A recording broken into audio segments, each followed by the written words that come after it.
আচ্ছা, এই ভিডিওতে আমি বলবো সমস্ত স্টুডেন্ট যারা হচ্ছে অ্যাডমিশন ক্যান্ডিডেট তাদেরকে আমি 4টা ক্যাটাগরিতে ভাগ করব। তার মধ্যে যারা এ বি সি ক্যাটাগরিতে পড়বা তোমাদের মেডিকেলের চান্স হবে, মানে আমি তো 100% বলতে পারি না চান্স হবে, যে একদম খুব ভালো স্টুডেন্ট ওরা চান্স মিস হইতে পারে।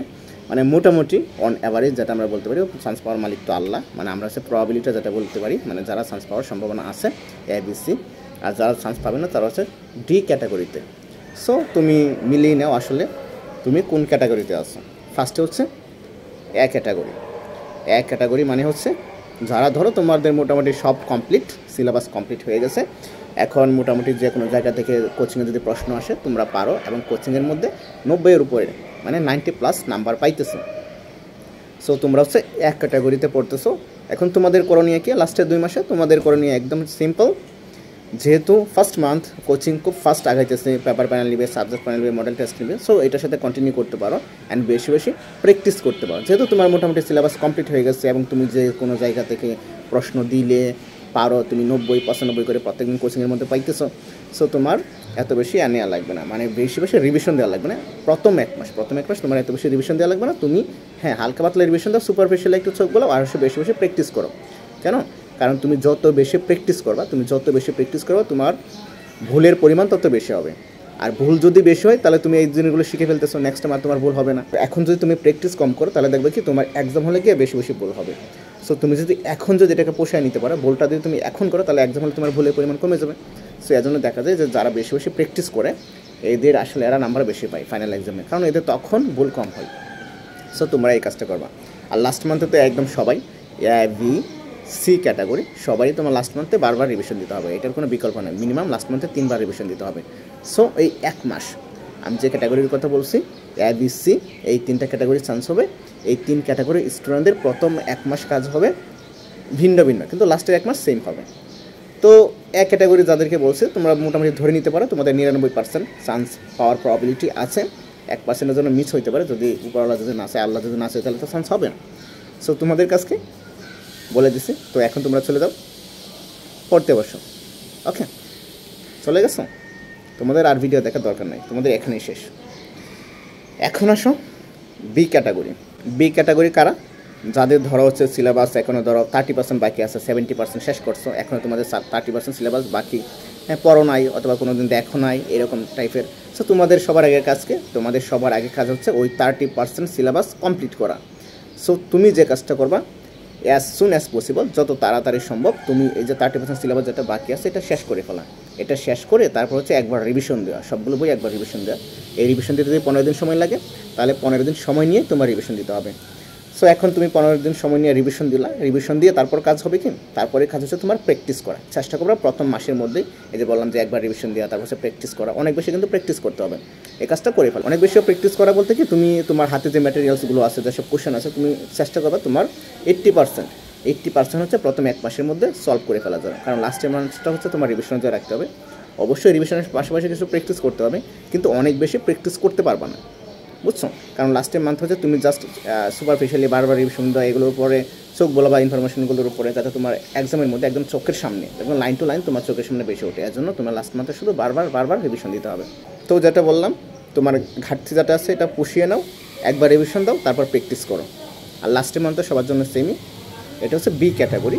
বি ক্যাটাগরি যারা আছো তোমাদের চান্স পাওয়ার প্রবাবিলিটি হচ্ছে 90%। যদি তুমি ভালোভাবে পড়াশোনা করো, হাতে এখন অনেক সময় আছে, তোমার চান্স হয়ে যাবে, টেনশন করার কিছু নেই। সো যাও পড়তে বসো। B category complete. এখন আসো সি ক্যাটাগরি। তো সি ক্যাটাগরিতে কারা পড়বা? যাদের ধরো হচ্ছে সিলেবাস 60%, যাদের ধরো সিলেবাস 60% কমপ্লিট, 40% বাকি। সো তোমরা হচ্ছে সি ক্যাটাগরিতে পড়বা।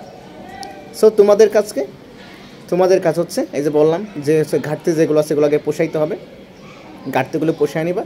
ঘাটতিগুলো পোষায় নিয়ে এখন দেখো এখানে আবার একটা কথা আছে, অনেকে আছে কি একদম ছোটোখাটো জিনিস, একদম ডিপ জিনিস এগুলো নিয়ে পড়ে থাকে। ধরো নর্মালি আছে ফিজিক্সের ক্ষেত্রে, কেমিস্ট্রির ক্ষেত্রে এরকম কিছু ম্যাথ আছে যেগুলো হচ্ছে কোনো দিন মেডিকেলে আসে নাই। তো এইগুলো নিয়ে তুমি যদি পড়ে থাকো তাহলে তো তোমার হবে না। দেখো মেডিকেলে একদম সহজ জিনিস দেয়, তো তোমার সহজ জিনিসগুলো মনে রাখতে হবে। একদম ব্রড যে ফর্মুলাগুলো আছে, এই ব্রড ফর্মুলা থেকে হচ্ছে তোমার একদম বেসিক যে ফর্মুলাগুলো আছে এগুলো থেকে ম্যাথ দেয়। সো তোমার এই যে চিকনা চাকনা সূক্ষ্ম এসব জিনিস নিয়ে পড়ে থাকার কিন্তু সময় নাই, কারণ তোমার দেখো অলরেডি 40% সিলেবাস বাকি। তো তুমি চেষ্টা করবা হচ্ছে যেটা না পড়লে নয়, যেমন হচ্ছে বোল্ড করা লাইন, একদম বেসিক যে ফর্মুলাগুলো আছে, একদম ব্রড লেভেলের যে ইনফরমেশনগুলো আছে, এইগুলো খুব দ্রুত পড়ে তোমার বাকি 40% সিলেবাস কমপ্লিট করে ফেলা, এবং 40% সিলেবাস কমপ্লিট করে তারপর হচ্ছে একদম টোটাল সিলেবাসটা আরেকবার রিভিশন দিয়ে প্র্যাকটিস করা এই মাসের মধ্যে প্র্যাকটিস করা। কারণ লাস্ট মান্থে তোমার বারবার রিভিশন দিতে হবে, আমি সবসময় বলি 3বার রিভিশন দিতে হবে, লাস্ট মান্থে তোমার 3বার রিভিশন দিতে হবে। সো তুমি যদি এইভাবে করতে পারো তাহলে তোমার চান্স পাওয়ার প্রবাবিলিটি হচ্ছে 80%। তোমার চান্স পাওয়ার প্রবাবিলিটি হচ্ছে 80% যদি করতে পারো।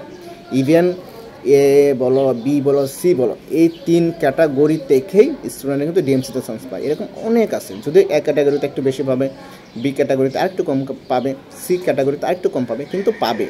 যার এখনও 40% সিলেবাস বাকি সেও কিন্তু ডিএমসিতে চান্স পাবে, এই কথাটা জাস্ট মাথায় রেখো। এখন আসে হচ্ছে ডি ক্যাটাগরি। সো ডি ক্যাটাগরির মধ্যে কারা পড়তেছো? ডি ক্যাটাগরির মধ্যে হচ্ছে তারাই পড়তেছো যাদের ধরো এখনও 60% সিলেবাস বাকি। সো যেহেতু এখনও তোমার 60% সিলেবাস বাকি, এখন বাকি বলতে হচ্ছে এইরকম, ধরো কোনো দিন তুমি টাচ করো নাই, কোনো দিন তুমি পড়ো নাই, তুমি যদি পড়ে থাকো আগে একবার হলে অথবা 2বার হলে পড়ে থাকো, তাহলে তো তুমি এটার মধ্যে পড়তেছো না, তুমি উপরের লেভেলে চলে যেতেছো। তো আমি বলতেছি তাদেরকে, যারা হচ্ছে একদম 60% সিলেবাস কোনো দিন চোখে দেখো না, একদম কোনো দিন পড়োই নাই, তাদের ক্ষেত্রে, তোমাদের ক্ষেত্রে আসলে কি, তোমরা যদি চেষ্টা দেখো উপরও চেষ্টা করতে পারো, কিন্তু আমি যেটা মনে করবো যে এই মুহূর্তে তোমার 60% সিলেবাস তুমি এখনও কোনো দিন পড়ো নাই, তুমি ফর্মুলা জানো না, কিচ্ছু জানো না, তোমার বেসিক সম্পর্কে কোনো আইডিয়াই নাই। সো এই লাস্ট 2 মান্থে, যেহেতু লাস্ট মান্থে তোমার জাস্ট রিভিশনের জন্য রাখতে হবে, এখন হাতে তোমার যে প্রথম 1 মাস যে সময় আছে, 1 মাস সময়ের মধ্যে একবার রিভিশন দেওয়া এবং 40% সিলেবাস শেষ করা, এটা হচ্ছে সো টাফ। সো তোমার ক্ষেত্রে কাজটা অনেক কঠিন হয়ে যাবে। যদিও চান্স পাওয়ার মালিক হচ্ছে আল্লাহ, তো আমি ধরে নিতে পারি যে এই কাজটা আসলে খুব কঠিন। মানে হ্যাঁ, ইম্পসিবল বলবো না, কারণ দুনিয়াতে কোনো কিছু ইম্পসিবল না, সব কিছুই পসিবল। তবে এটা হচ্ছে অনেক অনেক বেশি কঠিন। তবে হ্যাঁ, তুমি যদি অনেক ট্রাই করতে পারো, অনেক চেষ্টা করতে পারো, চান্স পাইলেও পাইতে পারো, কিন্তু কাজটা একদম মানে বলা যায় অলমোস্ট ইম্পসিবল।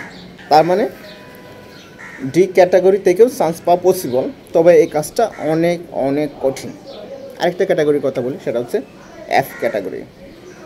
ধরো তোমার সিলেবাস, ধরো তুমি জাস্ট কলেজে গেছো, আসছো, পরীক্ষা দিয়েছো, দেখা গিয়ে তুমি মোটামুটি কিছুই পারো না, সো যেহেতু তুমি কিছুই পারো না, তো তোমার দিকে দিয়ে আর কী হবে বলো? কিছুই হবে না। সো কী করবা তুমি? যেহেতু 2 বছর কিছুই করো নাই, সো লাস্টের 2 মাসে আমার মনে হয় তোমার আসলে কিছু করা উচিত। তুমি আসলে চিন্তা করো তুমি লাইফে কী করবা, বা নেক্সট টাইম তুমি কী করবা। তোমার আসলে এখন চিন্তা করার সময়, তোমার এখন আসলে পড়ার সময় না। 2 বছর পরে নাই, কিচ্ছুই পড়ে নাই লিটারালি বলতে গেলে। সো সেই 2 মাসে আর কী করতে পারবে? সো 2 মাসে তুমি জাস্ট চিন্তা করো কী করবা কী না করো, অথবা তুমি অন্যান্য যে ইউনিভার্সিটিগুলো আছে বুঝছো, এগুলোর জন্য ট্রাই করতে পারো। কিন্তু মেডিকেলের জন্য আসলে অনেক কম্পিটিশন, তো সো তুমি আগে যদি কিচ্ছু না পড়ে থাকো, তাহলে লাস্ট 2 মাসে তুমি আসলে কিছুই করতে পারবে না। সো তোমার জন্য আমি বেস্ট অফ লাক জানানো ছাড়া কিছু বলতে পারতেছি না। ওকে, আল্লাহ হাফেজ।